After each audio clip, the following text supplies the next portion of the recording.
Well, good afternoon. I'm Anne Goodyear, co-director of the Bowdoin College Museum of Art.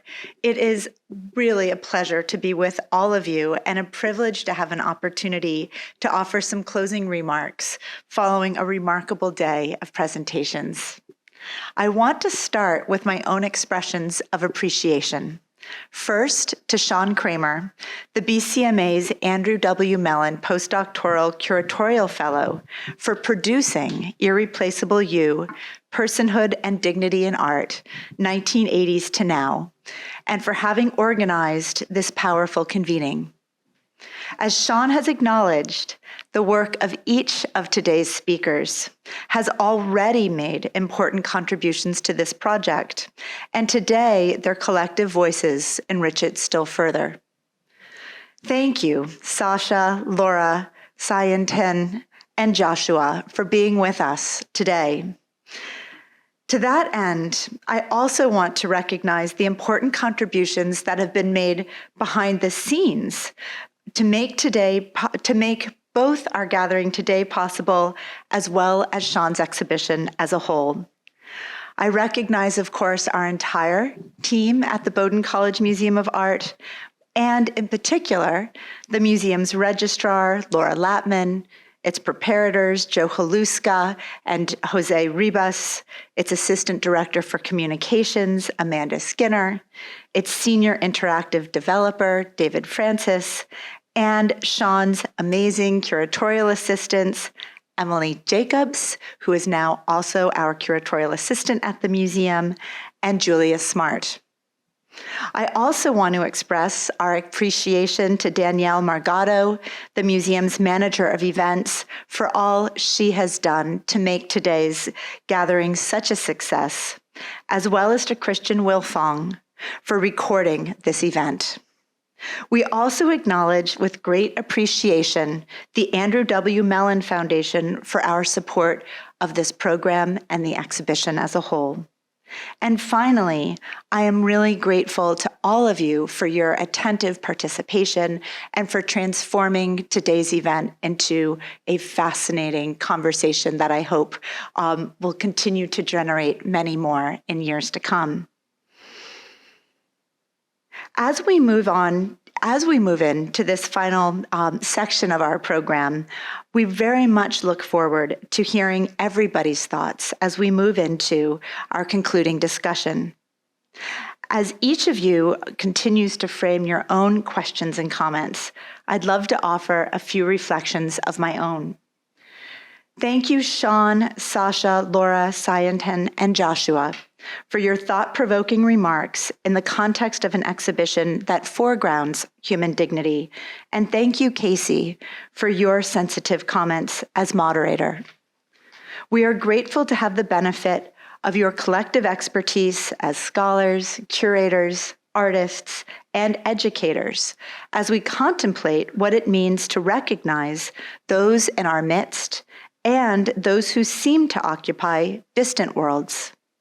In listening to each of your presentations, I have been struck by your emphasis on the power of documentation, and in particular, the use or withdrawal of photography and film as mediums to explore empathy.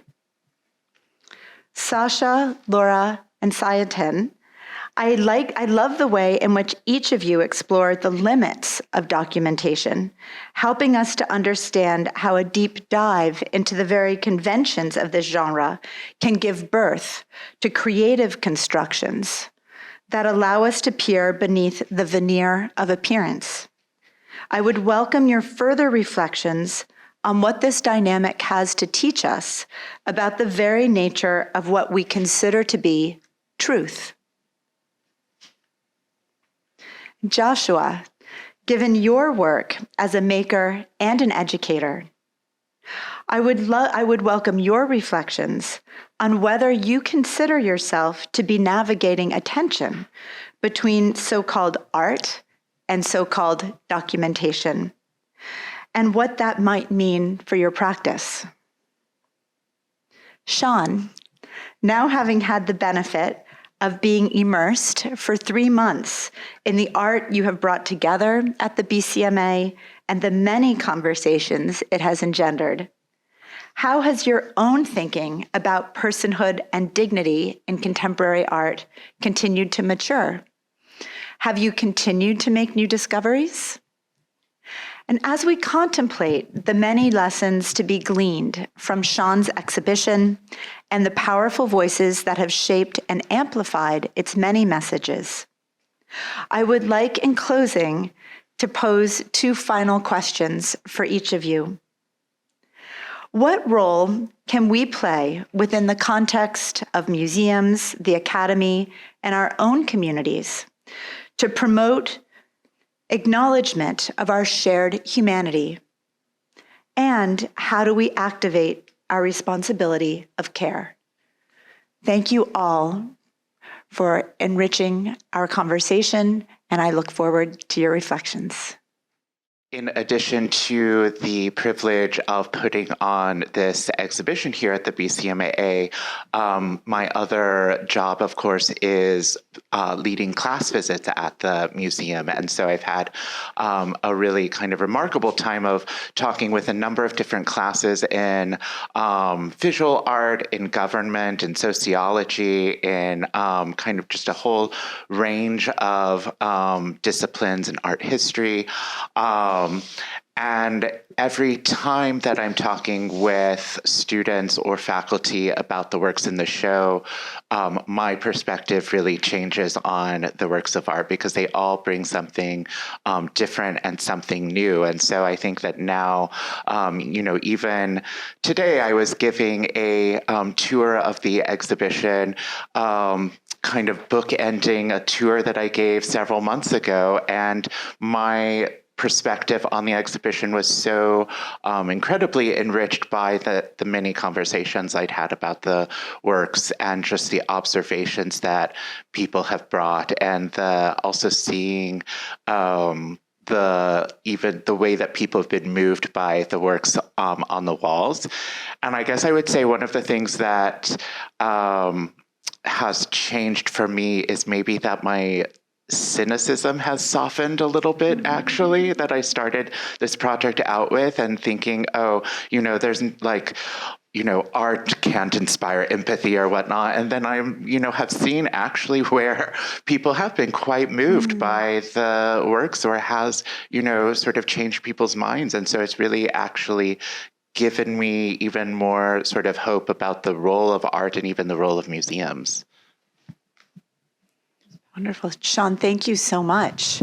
And then Casey, do you have some, maybe we can actually just pass down the line? Yeah, I was going to say, since Sean asked me to join this portion of the conversation, I think I'd like to take a very brief moment to respond to your second question, Anne, thinking about sort of the responsibilities that we have to support art, but also to think about sort of personhood and dignity and the themes that Sean has brought up.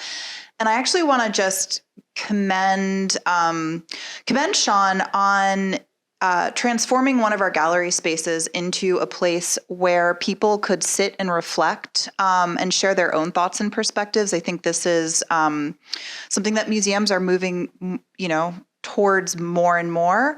But I have just anecdotally seen people in there sometimes just sitting quietly, engaging with the books that have been selected. But I think the most visible has been the real appetite that people have for sharing their own thoughts, even on something as basic as a Post-it note. And I think something that has really stuck with me are the way that people are interacting with one another in this kind of very analog form in ways that are, I think, incredibly respectful, even when there have been moments of disagreement. And thinking about, social media and all that and the internet, the ways that can actually lead to these anonymous interactions that are oftentimes rooted in disrespect and fear and phobias, that I've actually seen the complete opposite unfold here at campus. And so I think some of my cynicism about the world has also melted a bit. And I think that we have a responsibility to think not only about how personhood and dignity might be reflected in the works of art that we show, but also our responsibilities to treat our visitors similarly. So. So my cynicism is only increased. No, sorry, that sounds really negative. But no, I've been thinking to respond to your question around like the power and the limits of documentation. I was thinking the whole of today, I was thinking about how are these reflections that we've been talking about all day playing out at a time that people are inserting cat and dog faces onto their own heads using AI. Like it's just, we live in a very different world than we did only 2 years ago. And I was sort of thinking about how, Jar turns to the refusal of showing the image. Your artist censor, right, turns to science fiction out of frustration with because people didn't believe reality. And I'm thinking, just like how is that playing out now that anyone with access to the internet can cook up images in 10 seconds flat, and when the reality feels more surreal than ever before. So that's sort of what I'm reflecting on. As I said before, where I think artists will always have to push that boundary of, we've gotten used to this, to being exposed to this now, so we have to move further than that or elsewhere. And I think we're really crossing a new we're going into a new realm where I think the importance of documentation will actually return. We had sort of superseded that almost because the images weren't effective anymore, or because of the compassion fatigue that you spoke about. But I wonder whether we will be returning to them being effective in this world where we see so many cooked up and surreal images that we just don't know how to place anymore. How are you feeling, cynicism-wise? I think I'm like at peak. So, yeah, it's up there, unfortunately. But as far as being considered a documentarian or an artist, or what, the tension between those two, it's always the ongoing argument. A lot of photographers don't consider themselves artists. And that's just the whole, art history thing that's being placed onto us still. So, but as far as myself, I do consider myself an artist, and I'm bringing those sensibilities into my practice. Even though, I do photojournalism, and some of the work I can do that can be considered photojournalism, and vice versa. I think that the work that is created still not only involves what is considered the truth or can be considered truthful, but also still has to take into account feeling, emotion, space, time, and there's much more than a presentation of facts, with a photograph. So even when we're talking about documentary arts, we still have to question it, whether that is considered what is the truth. Anyways, that line will always continue to be blurred. And so for me, when I'm creating, I am not necessarily creating for the genre. I'm thinking about what way and how can I deliver a message? In what ways can I use these tools to deliver that message? And so sometimes, like I said, sometimes, that's in a book form. Sometimes photos need captions. Sometimes they don't need captions. Sometimes, it's more of a multimedia situation. Sometimes it's not. For me, it all depends on what I'm trying to get across.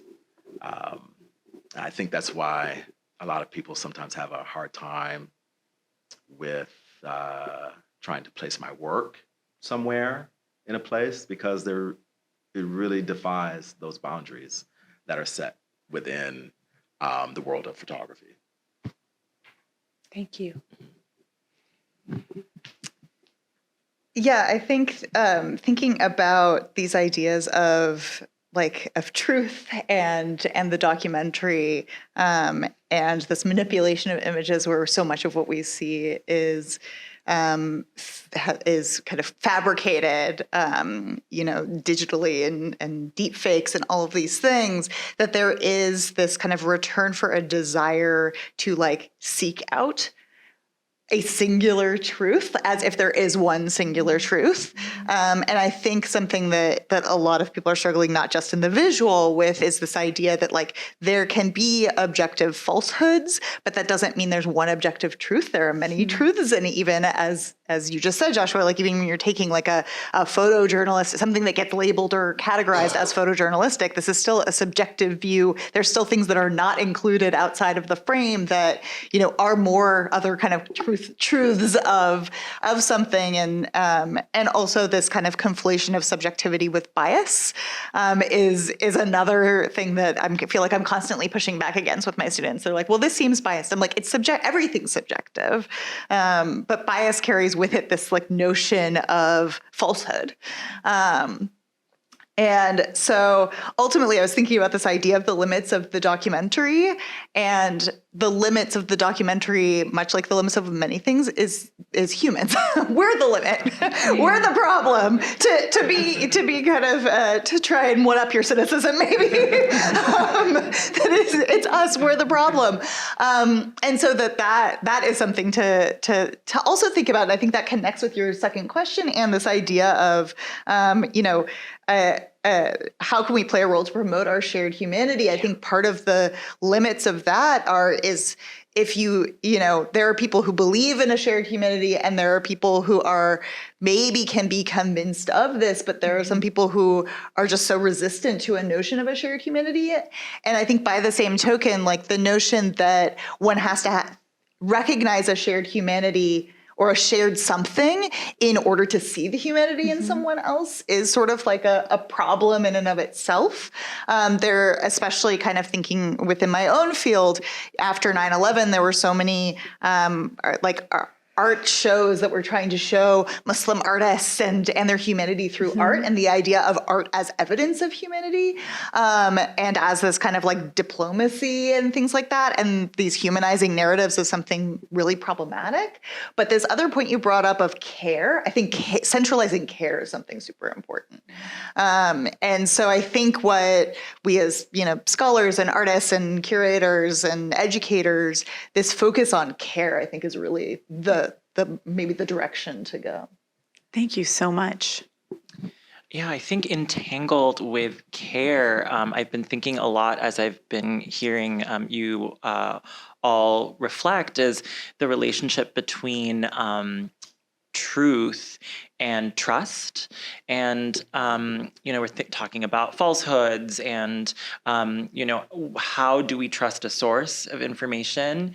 And I'm just brought back to, this photo book project, myself, Mona Ahmed, where, again, it was this decade-long process of garnering and ensuring trust between artist and subject, or however you want to call that dyad pair.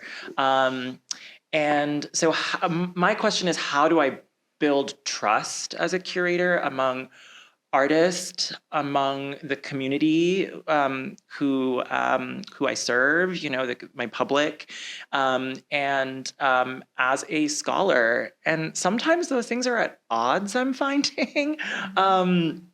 Or they're done differently. You garner trust differently from among scholars, and you might, your general public. So how do you enact that in, your practice as a curator? I'm just thinking very specifically in my work as a curator. How do you cultivate that sense of trust among people? And it goes back to care. It goes back to time.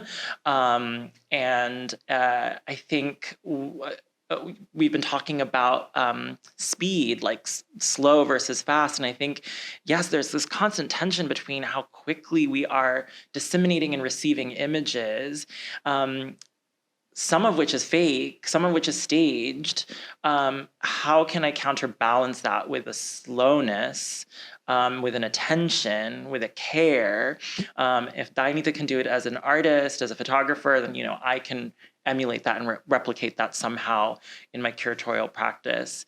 But then, like you said, Laura, sometimes the institution is not as happy to work with you on those timescales. But these little moments of change, little moments of friction, I think will hopefully lead to something bigger and more overarching in time. Well, I want to thank each of you for those really sensitive and thought-provoking responses.